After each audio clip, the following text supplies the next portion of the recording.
here, here, here.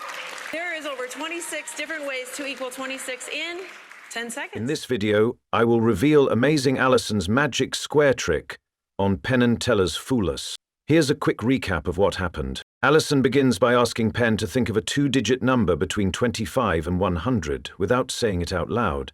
Then she asks him to write the number on a sheet of paper and fold it into quarters while she turns away. Afterward, Allison turns back around, shreds the piece of paper, makes it catch fire, and reads the judge's mind while holding his hands. She then tells Penn to time her as she writes out his chosen number on a magic square.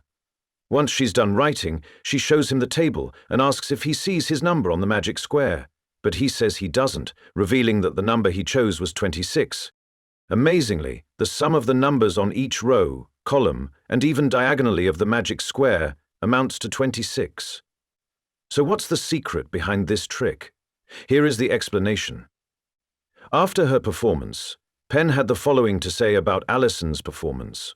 You know, Magic Square, we happen to know. This means we first need to understand how a magic square is created. To explain how Allison performed this trick, we need to compare her 4x4 magic square for the number 26 to a magic square for the number 46. In the first rows of the two magic squares, we notice that the first numbers don't match, but the remaining three numbers in both rows match. Also, in the second row, except for the numbers 21 and 5, the numbers on both magic squares are a match.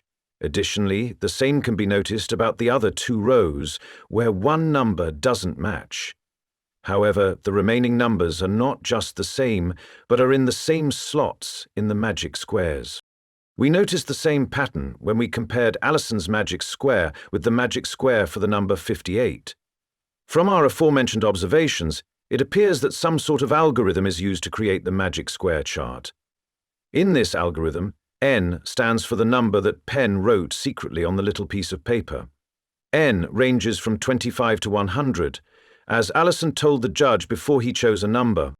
In reality, the magician can stall the range from the number 21 instead of 25. The specific numbers that appeared commonly in each of those magic square charts mentioned earlier always remain the same, and they appear in the same slots.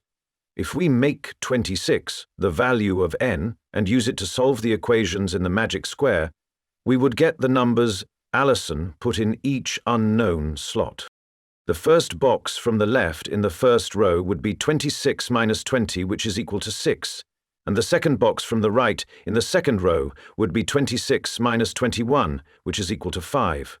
Also, the first box from the right in the third row would equal 8 after the calculation, and the second box from the left in the last row would be 7. Allison had already sketched the 4x4 magic square chart on her notepad before asking Penn to choose a number. At the beginning, you can see that the magic square was drawn but didn't contain any numbers. The first thing she had to do was quickly fill in the already memorized magic square number pattern in their respective slots. Then she replaced n with 26 in the equations and solved them. Although Penn didn't say the number 26 until she finished filling the magic square with numbers, the magician knew the number he chose right after he wrote it on the piece of paper. Now, you may be wondering how that's even possible, since she immediately tore the paper.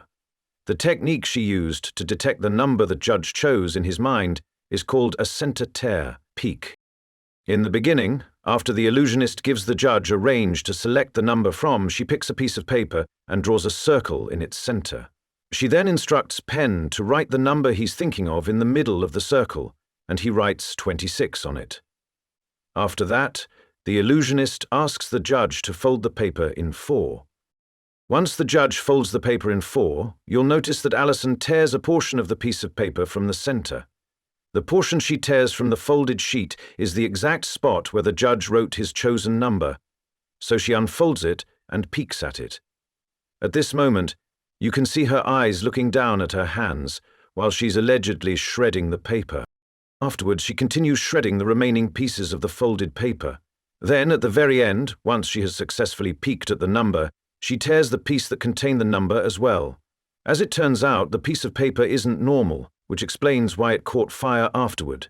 It is actually flash paper, a special paper made out of nitrocellulose that ignites instantly when sparked. There was an arc igniter in the trash tray where Allison dropped the shredded paper, and it was ignited the moment the illusionist threw the paper into the tray. The igniter was controlled wirelessly with a remote control, which made it seem like the magician made the fire appear magically. Behind this mask, only the truth remains till we meet again.